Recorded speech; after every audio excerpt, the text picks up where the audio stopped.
నమస్తే. జానీ మాస్టర్. ఈ మధ్యకాలంలో ఈయన పేరు బాగా వైరల్ అవుతుంది. మీ అందరికి తెలిసిందే.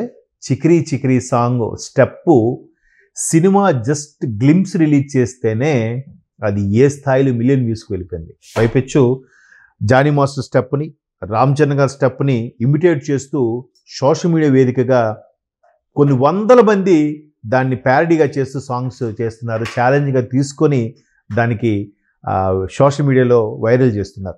సో అంత అద్భుతంగా కంపోజ్ చేసిన ఏఆర్ రెహమాన్ గారికి, అంత అద్భుతంగా చేయించుకున్న బుచ్చిబాబు సానా దర్శకులు గారికి, అలాగే దానికి సంబంధించి ఆ సాంగ్ని అంటే న్యాచురల్గా బాగా వైరల్ అయ్యేలా కంపోజ్ చేసే సత్తా ఉన్న డ్యాన్స్ మాస్టర్ అంటే Johnny master.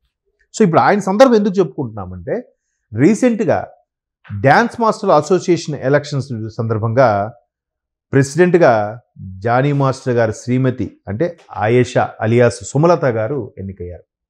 So Johnny master గారిని ఎవరు తెర వెనుక నడిపించారో మనందరికీ చూచాయిగా పేరు తెలుసు. బట్ ఆయన లెక్క చేయలేదు.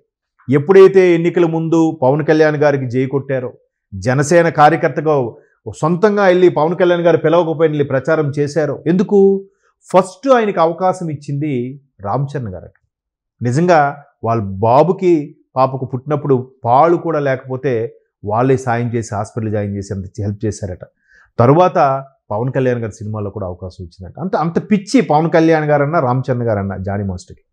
సో ఆయన ఎన్నికల్లో క్యాన్వాస్ చేశారు. మరి అది నచ్చకో పడకో ఆయన మీద కేసు గీసు అంటే ఒక 5-6 ఏళ్ళుగా ఆయన కింద పనిచేస్తున్న సృష్టి ఎవరో ఆ డ్యాన్స్ మాస్టర్ ఆయన మీద ఎలిగేషన్గా పెట్టడము, అది కోర్టు కేసు అవ్వడము.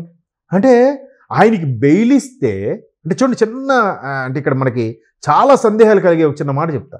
ఆయనకి బెయిల్ వచ్చింది, సరే ఆయన ఒప్పుకున్నాడు, సరే నా దగ్గర చేసింది ఆ మీద ఆరోపణ చేస్తున్నారు, అప్పుడు మేబీ అట్లా ప్రవర్తించానో లేదంటే అలా జరిగిందో ఒక పక్కన పెడితే, మరి 5-6 ఏళ్ళుగా ఆమె ఎందుకు మాట్లాడలేదు? మరి ఆమెకి కార్డు ఇచ్చి అవకాశం ఇప్పించింది ఎవరు? పక్కన పెడితే బెయిల్ వచ్చిన తర్వాత ఈ బెయిల్ క్యాన్సిల్ చేయాలని సుప్రీంకోర్టుకి వెళ్ళాడట ఎవడో ఒక ఉద్దండు. అంటే ఎంత పగబట్టేశారండి, ఎంత కసిగా ఉన్నారండి. అతను నిజంగా నేషనల్ అవార్డు వస్తే నేషనల్ అవార్డు కూడా క్యాన్సిల్ చేయించారండి. ఆ తిరు సినిమాలో సాంగ్కి నేషనల్ అవార్డు వచ్చింది. చాలా సింపుల్ స్టెప్తో. కొరియోగ్రఫీ అంటే పిచ్చి పిచ్చిగా జిమ్నాస్టిక్స్ లాగా డ్యాన్సెస్ వేసేయడం కాదు, అది అందరికీ తెలిసిన విషయమే. ఒకప్పుడు మెగాస్టార్ గారు ఆ లుక్ ఆ బాడీ లాంగ్వేజ్ ఎందుకు అంత పడి చేస్తాం? అది కదా, ఒక లుక్ ఉండాలి. ఒక ఏదైనా మెగాస్టార్ ఎందుకంటారు? ఆ రిథము బాడీలో అలా, అది కదా డ్యాన్స్, అది కదా కొరియోగ్రఫీ అంటే. అలా కాకుండా పిచ్చి పిచ్చి గంతులు కాదు. ఇప్పుడు ఈ మధ్యన డ్యాన్స్ ప్రోగ్రామ్స్ డ్యాన్స్ షోస్ చాలా వస్తున్నాయి. అవన్నీ కూడా ఎగిరిపోవడము, పడిపోవడము, వెనక్కి వేయడము, కుప్పి గంతులు వేయడము, జిమ్నాస్టిక్సే చేస్తున్నారు. నా దృష్టిలో అది డ్యాన్స్ అనిపించుకోదు, అంటే నా అభిప్రాయం వరకే, మళ్ళీ తప్పుగా అనుకోవద్దు ఎవరు కూడా. సో అలాంటి డ్యాన్స్ మాస్టర్ కొరియోగ్రాఫర్ అయిన జానీ మాస్టర్కి నేషనల్ అవార్డు కూడా వెనక్కి తీసుకెళ్తారు. సో ఇప్పుడు సోకాల్డ్గా చాలా డ్యాన్స్ ప్రోగ్రామ్స్కి వ్యాఖ్యాతలుగాను జడ్జిలుగా వెళ్తున్న డ్యాన్స్ మాస్టర్లు కూడా ఈవిడికి యాంటీగా అంటే జోసెఫ్ అని ఇంకో డ్యాన్స్ మాస్టర్ ఉన్నారు, ఆయనకి సపోర్ట్గా నిలబడ్డారు. అంటే ఈవిడికి యాంటీగా లేనట్టే కదా. బట్ ఈవిడి గెలిచింది. ఎట్లా సాధ్యం చెప్పండి? ఈయన వెనక ఎవరున్నారండి? ఎవరు లేరు. కానీ ఈయన నిజంగా తప్పు చేసి ఉంటే ఆయన చాలా ఇదవ్వాలి కదా. చాలా లాజిక్స్ ఉన్నాయి, చాలా వ్యాలిడ్ పాయింట్స్ ఉన్నాయి. ఇప్పుడు ముందు ఎవరైనా ఇష్టంగా వాళ్ళతో ప్రవర్తిస్తారు, వాళ్ళ అవసరం కొద్దీ చేస్తారు, అవసరం తీరిపోయిన తర్వాత రివర్స్గా వేసి నన్ను అది చేశాడు ఇది చేశాడని చేసేవాళ్ళు చాలామంది ఉన్నారు. మేబీ అలాంటి రీజన్ ఏమైనా అయి ఉంటుందా అని ఇప్పుడు నెటిజన్స్ డౌట్ వ్యక్తం చేస్తున్నారు. ఈ నేపథ్యంలో జానీ మాస్టర్కి మళ్ళీ ఇమేజ్ వచ్చేసింది. చికిరి చికిరి అనే ఒక్క సాంగ్తో ఓవర్ నైట్ మళ్ళీ సూపర్ డ్యాన్స్ మాస్టర్ అయిపోయాడు. పైపెచ్చు ఈ మధ్యకాలంలో జగద్బాబు గారు ఒక టాక్ షో చేస్తున్నారు. దానికి ఇండియన్ మైకేల్ జాక్సన్ ప్రభుదేవ గారికి చీఫ్ గెస్ట్గా వచ్చారు. వచ్చి ఆయన కూడా నాకు ఇష్టమైన కొరియోగ్రాఫర్లో ఒకరున్నారు అంటే వెంటనే పిలుద్దామా అన్నారు జగద్బాబు. వచ్చేసరికి ఇంకెవరు? Johnny master. గులేబా అనే సాంగ్ ఉంటుంది తమిళ్లో, ఆ గులేబా సాంగ్కి జానీ మాస్టర్ కంపోజ్ చేశారట. తరువాత మై రౌడీ బేబీ అనే పాట ఉంటుంది, సాయి పల్లవి అండ్ ధనుష్. ఆ సాంగ్ ఎంత వైరల్ అయిందో మనకి చెప్పగలే కదా. దానికి కూడా కంపోజింగ్లో సపోర్ట్ ఇచ్చింది జానీ మాస్టర్ అని అంట.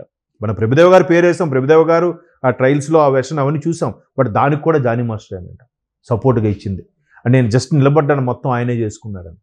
అంటే ఒక సూపర్ ఇండియన్ మైకేల్ జాక్సన్గా నెంబర్ 1 డ్యాన్స్ మాస్టర్గా పేరు తెచ్చుకున్న ప్రభుదేవ గారే జానీ మాస్టర్ని మెచ్చుకున్నారు. ఇంకెవరైనా మెచ్చుకున్నారండి?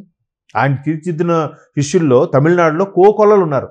ఎవరు? నోబుల్ మాస్టరు, శ్రీధర్ మాస్టరు, బాబా భాస్కర్ గారు, వీళ్ళందరూ తోపులు అసలు. అటువంటి వాళ్ళ పేరు కూడా చెప్పకుండా జానీ మాస్టర్ పేరు చెప్పారంటే జానీ మాస్టర్లో సత్తా కానీ, జానీ మాస్టర్లో ఆ నిఖార్సైన డాన్స్ మాస్టర్ లేకపోతే ప్రభుదేవ్ గారు చెప్పేవారా? చెప్పండి. సో ఇప్పుడు మనకు అర్థమవుతుంది ఏంటంటే జానీ మాస్టర్ని కావాలని సెంటర్ చేశారు, కావాలని ఇరికించారు. ఏమైంది? గోడ కొట్టిన బంతిలాగా రివర్స్ ఇచ్చారు. పైపెచ్చు రామ్ చరణ్ గారు, మన పవన్ కళ్యాణ్ గారు, మెగా ఫ్యామిలీ అంతా కూడా జానీ మాస్టర్కి ఒక సాంగ్ అని ఇస్తారు. ఈవెన్ బన్నీ గారు కూడా. అంతెందుకండి, ఆయన ఎవరు? మన కన్నడ సూపర్ స్టార్, కన్నడలో కూడా పవర్ స్టార్ అంటారు, పునీత్ రాజ్ కుమార్ గారు. పునీత్ రాజ్ కుమార్ గారు కంపల్సరీ ఒక సాంగ్ ఇచ్చేవారు జానీ మాస్టర్ గారికి కూడా. అసలు అంతమందికి అంత చేరువుగా, అంత అభిమాన కొరియోగ్రఫీగా మారాడంటే ఈయనలో సత్తా లేకపోతే వాళ్ళు అలా చేయించుకుంటారా? వీళ్ళు ఫస్ట్ రామ్ చరణ్ గారు ఏంటది, రచ్చలోనో నాయకులోనో సంథింగ్ సాంగ్ ఉంటుంది, ఎవడులో అనుకుంటా, ఫ్రీడమ్ అనే సాంగ్కి. అది ఎంత హిట్ అయింది అప్పట్లో.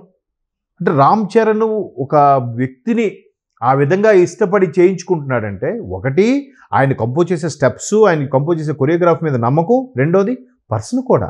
నిజంగా పర్సన్లో ఆ విధమైన బలుపు లేదంటే యారగెన్సీ ఇవన్నీ ఉంటే సూపర్ స్టార్ దగ్గర చేరనిస్తారా? వీరిద్దరండి ఇంకోళ్ళు ఎవరు చూడండి అంటారు. సో అటువంటి జానీ మాస్టర్ ఇంతకుముందు డ్యాన్స్ మాస్టర్ల అసోసియేషన్ ప్రెసిడెంట్గా ఉండేవారు. ఈ ఆరోపణలు తప్పుకున్నారు. ఫస్ట్ అసోసియేషన్ స్టార్ట్ చేసింది మన ముక్కురాజు గారు, డాన్స్ మహానుభావుడు, ఎక్కడున్నారు కానీ ఆయన మ్యాక్సిమం ఈ ఆర్ నారాయణమూర్తి గారి సినిమాలకి కంపల్సరీగా ఆయనే కంపోజ్ చేసేవారు. చాలా ఇదిగా అటువంటి ముక్కురాజు గారి సినిమా ఆయన ఫోటోకి దండ వేసి ఒకసారిగా నివాళులు అర్పించి సుమలత గారు అదే అలియాస్ మిస్సెస్ జానీ గారు, ఆయేషా జానీ గారు ఎన్నికయ్యారు. అంటే డ్యాన్స్ మాస్టర్లు ఎవరైతే ఆరోపణలు చేసిందో ఆవిడ లేడీ డ్యాన్స్ మాస్టర్, ఆవిడ కూడా ఈయన ప్రత్యర్థి ఏది ఆయేషా గారు ప్రత్యర్థిగా సపోర్ట్ చేసిందంట. అది కాకుండా ఇండస్ట్రీలో ఫెమిలియర్గా ఉన్న కొంతమంది డ్యాన్స్ మాస్టర్లు అతను సపోర్ట్ చేసిన ఈవిడే గెలిచిందంట. అంటే అందరిలో కూడా జానీ మాస్టర్ తప్పు చేయలేదు, జానీ మాస్టర్ మంచోడు, జానీ మాస్టర్ అవకాశాలు ఇచ్చాడని అని లేకపోతే ఆవిడని ఎలా గెలిపిస్తారండి? ఆవిడ గెలిచిందంటే జానీ మాస్టర్ సగం గెలిచినట్టే, ఆయనలో సగం కదా. సో చూద్దాం మరి దీని మీద డ్యాన్స్ మాస్టర్ అసోసియేషన్ ఎలా స్పందిస్తుందో వెయిట్ అండ్ సీ.